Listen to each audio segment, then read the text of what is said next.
Päivää ja ihan hieno päivä onkin ilmojen puolesta. Auton mittari taisi näyttää -3, kun ajelin tänne päin. Sitä luokkaa joka tapauksessa kuitenkin. Ja on aika valosaa, pilvet on ylhäällä, niistä ei sada mitään. Ja tuolla on jonkun verrankin sinistä taivasta näkyvissä tuossa suunnassa. Et se ei ole marraskuussa mikään semmonen niinku liian yleinen ilmiö missään nimessä ainakaan. Järvi lotisee vielä ihan täysissä voimissaan, että tässä on muutama syvänne tässä järvessä ja niissä on enimmillään lähelle 30 metriä vettä. Niin siinä vesimassassa on paljon kesäkauden lämpöä varastoituneena eikä se pääse jäätymään sit ihan helposti, vaikka tässä nyt on ollut muutama pakkaspäivä edeltävästi. Mä tulin tänne laavulle tekemään semmoista eräruokajuttua. Niitähän on ihan hauska välillä testata jotakin tämmöisiä niin kuin eräruokareseptejä. Ja mä törmäsin nyt mun eräopaskoulun aikaiseen ruokareseptiin. Siellähän siis kokeiltiin vaikka mitä juttuja ja osa niistä on ihan semmoisia niin kuin näytösluonteisia juttuja. Mutta kaikki siellä oli kuitenkin niin kuin hyvää ruokaa, että vaikka ne olikin vähän monimutkaisia tehdä sitten osa ja näin. Mutta mä törmäsin semmoseen kuin omenapedillä haudutettu kana. Sehän kuulostaa aika hyvältä ja mä haluan kokeilla tehdä semmoisen ruoan nyt sitten täällä tänään. Ja joo, katsotaan mitä siitä tulee. Toivottavasti hyvää. Tervetuloa mukaan testailemaan.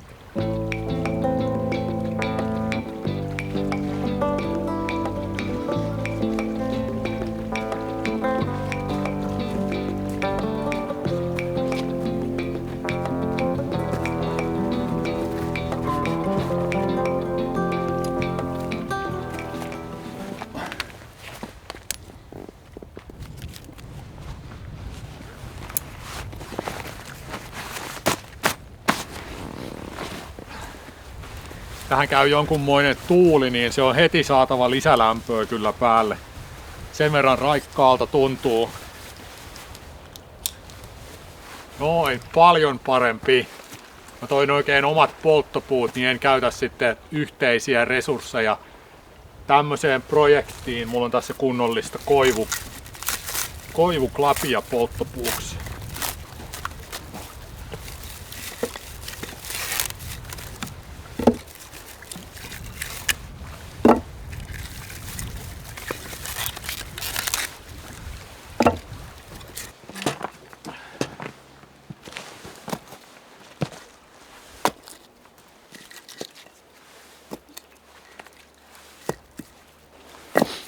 Mökkinuotiohan se on useasti paras. Se palaa hyvin.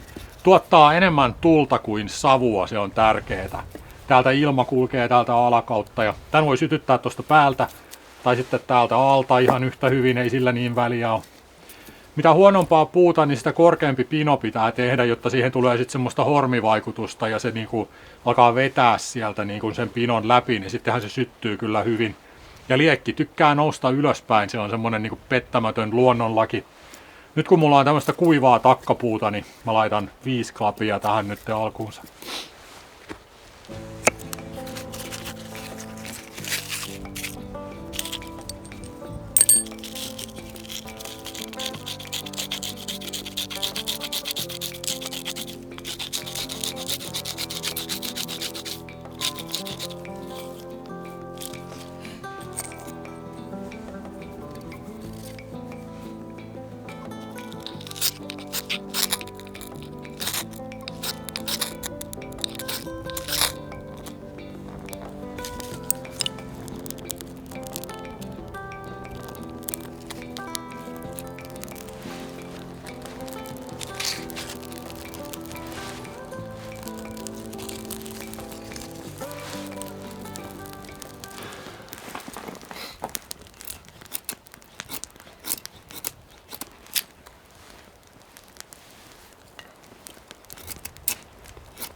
Aika isot klapit laitoin tuohon, niin laitetaan pari pienempää tähän niin kuin starttaamaan tätä tulta paremmin.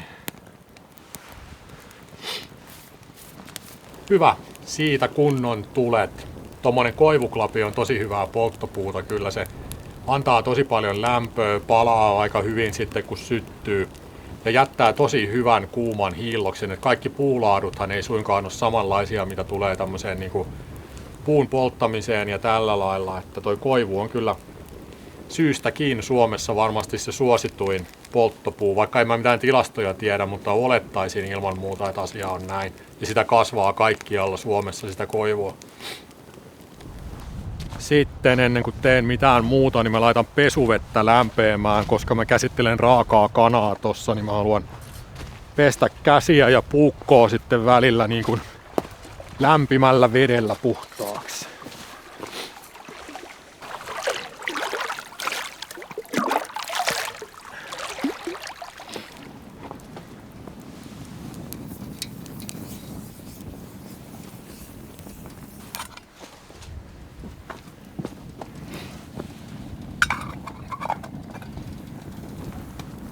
No sitten siitä reseptistä. Tämän ruoan nimihän oli siis omenapedillä haudutettu kana. Ja tässä on ideana, että kanan rintafileeseen niin kun tehdään viilto veitsellä sillä lailla, että saadaan siitä semmoinen tasku. Sitten sinne sisälle laitetaan mausteita ja yrttejä ja mausteita. Sitten se suljetaan niin kun puutikulla semmoiseksi taskuksi. Ja sitten se laitetaan niin kun omenalohkojen päälle kattilaan, tai tässä on, että pataan, mutta mun tapauksessa nyt kattilaan, sitten hautumaan. Ja tässä ohjeessa ei sanota, että sinne kattilan pohjalle tulisi vettä tai mitään. Mä en tiedä, miten se sitten niin kuin hautuu. Kai ne omenat niin kuin jotenkin mössööntyy siinä sitten ja tuottaa kosteutta sinne.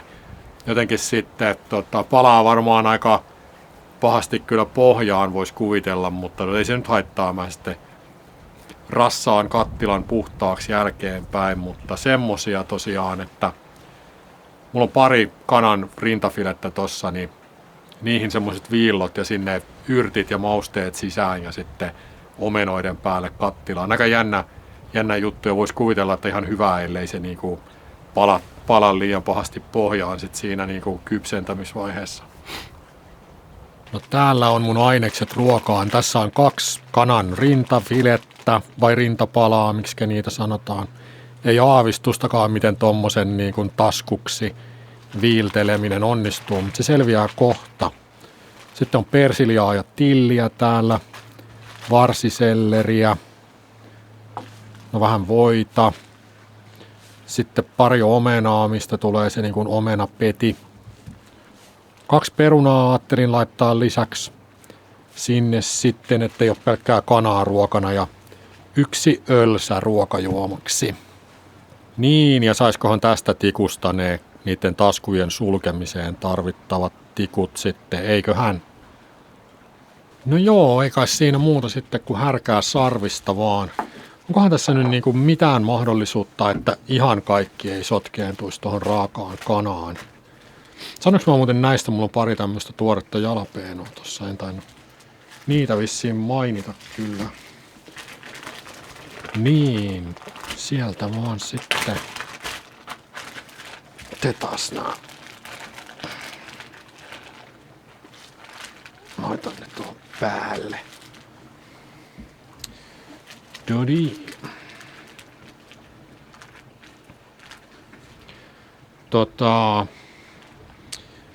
Joo, mitenköhän? Tuolta sivusta varmaan sitten ja saa mennä niin kuin aika pitkälle. Ainakin puoleen väliin. Ehkä niin kuin... Mitenköhän tää nyt menee?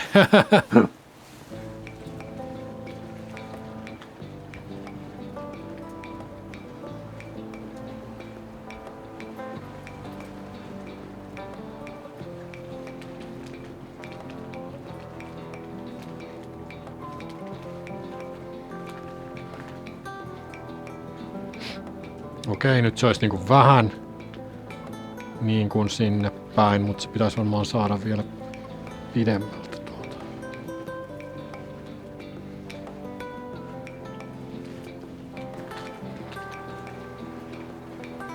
Kelastaa toinen vielä sitten.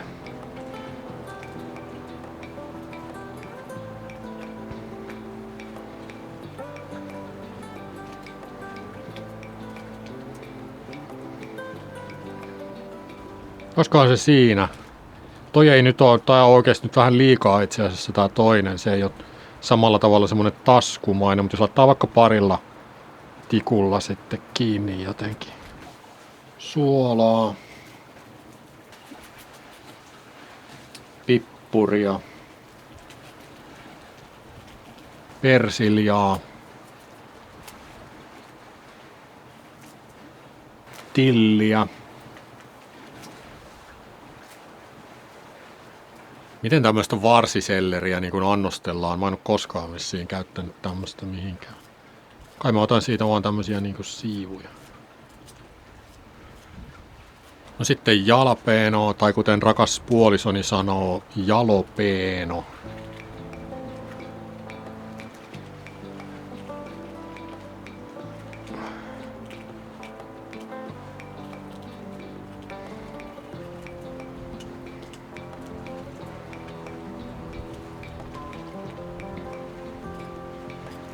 Siemenet pois. Taidan laittaa vaan tän niinku yhden puolikkaan itse asiassa. Toi tuntuu tohon. Miten mä saan edes noin suljettua nyt, kun alkaa olla aika paljon tuota täytettä. Toistaiseksi ilmeisesti kaikki ihan hyvin vielä tässä ruoan valmistuksessa. Mä pilkon vielä noi omenat lohkoiksi ennen kuin yritän väkertää noi taskut sitten kiinni jonkunmoisilla tikuilla.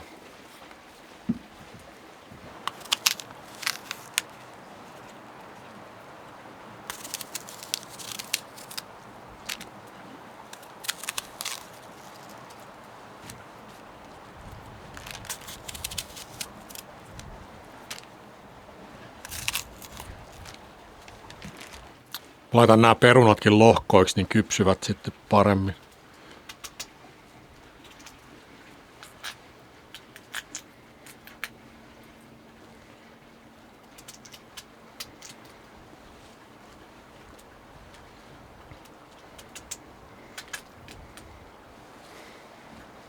Mä sulatin nyt vähän voita tuohon kattilan pohjalle ja sitten omenalohkot sinne tommoseksi niin sanotuksi pediksi kanoille. Kai noi tosta sit lähtee jotenkin höyrystymään ja niinku... Joo, katsotaan. Ja sitten vielä ne tikut noiden kanataskujen sulkemiseksi.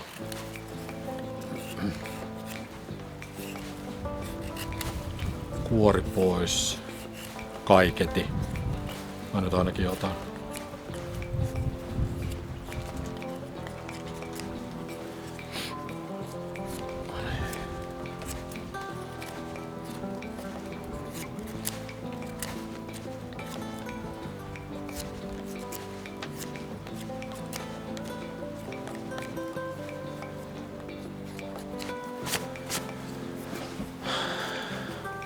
Meneekös tämmönen halki nätisti tosta?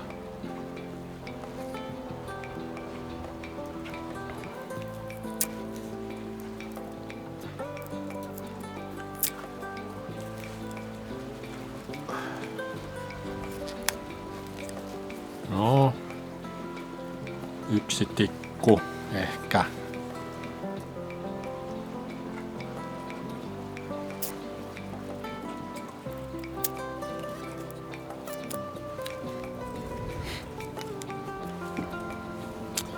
No joo, eiköhän ne nyt näistä muodostuu vähän ohuemmaksi. Minkäsmoisia näitten muuten kannattaisi olla? Varmaan aika ohuita semmosia liuskoja ehkä.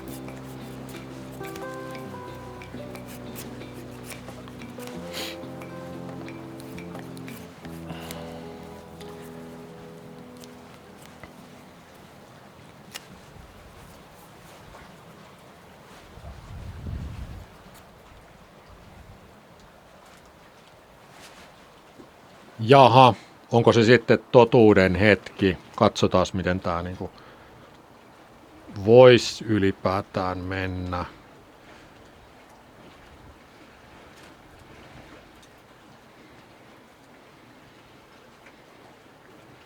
Katoppas. ei huono, ei huono. Sitten tikun pujottelu jotenkin. Mistä tää oikein alkaa tuolta? Tuolta. Ajattelin tämmöistä siksakkia.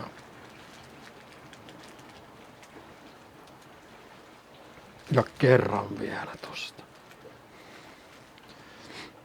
Hei!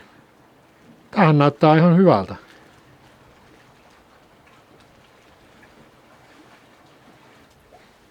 Tämä toinen tuli tehtyä huonommin kuin ensimmäinen, mikä on vähän yllättävää, koska eikö ensimmäinen yleensä ole se harjoituskappale. Tuosta. Onkin aika paksu tää. Mites tää nyt menisi?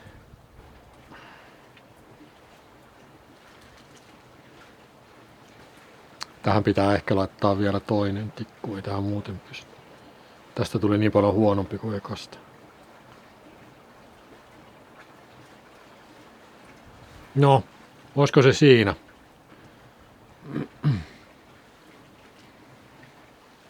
Sitten vaan kananyytit tonne omenoiden päälle.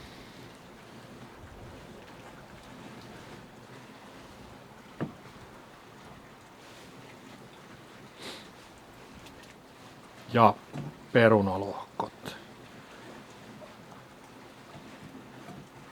Olisiko se siinä? Sitten vaan kansi päälle ja tonne tulelle.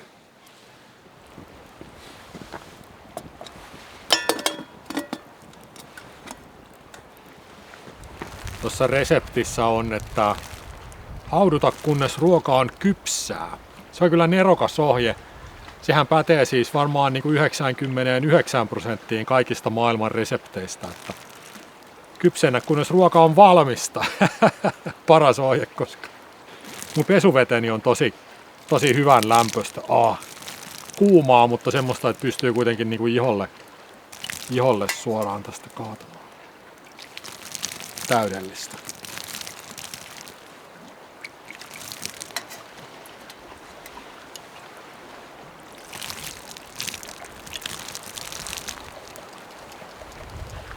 No sitten ei tarvitse kuin odottaa. Jos mietit tuossa jossain vaiheessa mun puuhastelua, että eikö toi olisi hauskempaa niin kuin kesäkelillä, niin mä voin sanoa siihen vaan, että kyllä varmasti olisi, mutta täällä mä nyt kuitenkin oon ja nyt on marraskuu ja ihan kohta on joulukuu. Ja ei ole kesäkeli niin kuin millään mittapuulla, mutta en mä tiedä, en mä osaa niin kuin lähtemättäkään olla. Näille retkille on vaan niin kuin päästävä yksinkertaisesti. Ei siinä oikein ole niinku vaan vaihtoehtoa sit kuitenkaan. Suojakelejä on tulossa. Huomenna +6 ja kovia tuulia, että ei hyvä.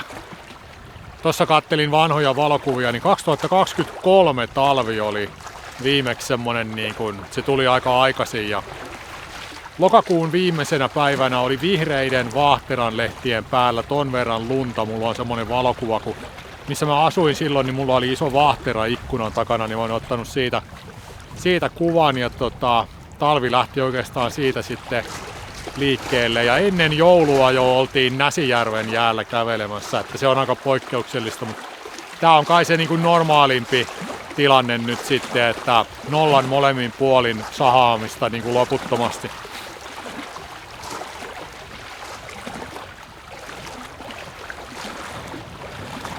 Kyllä tuolta kannen alta niin kuin tihkuu kosteutta, että jotakin siellä tapahtuu ja se kosteushan kypsentää ilman muuta sen kanankin sitten. Ne omenat siellä varmaan niin kuin höyrystyy sitten.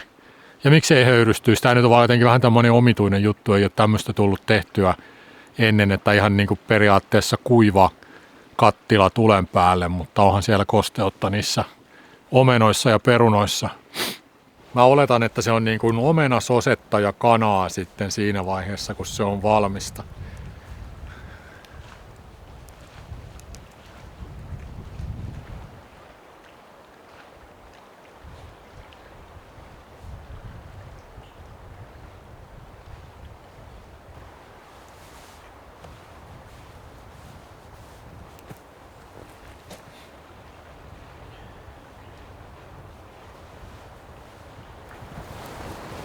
Mä luulen, että toi saattaisi olla valmista. Se on ollut hyvän tovin tossa nyt ja tosi hyvä semmonen omenan tuoksu ainakin tulee.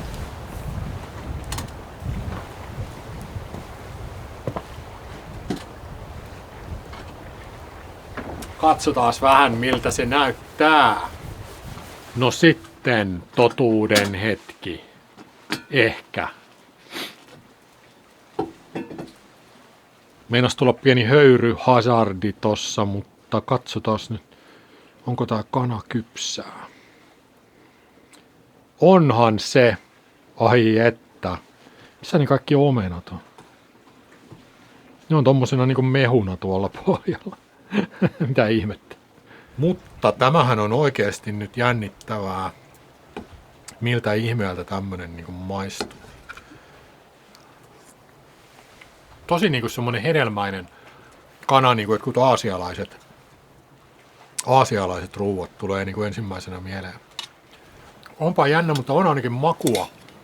Ei pääse sanomaan, että olisi mautonta missään nimessä. Onpa erikoinen. En ole koskaan tehnyt mitään tämmöistä ruokaa kyllä. Muistaakseni ainakaan.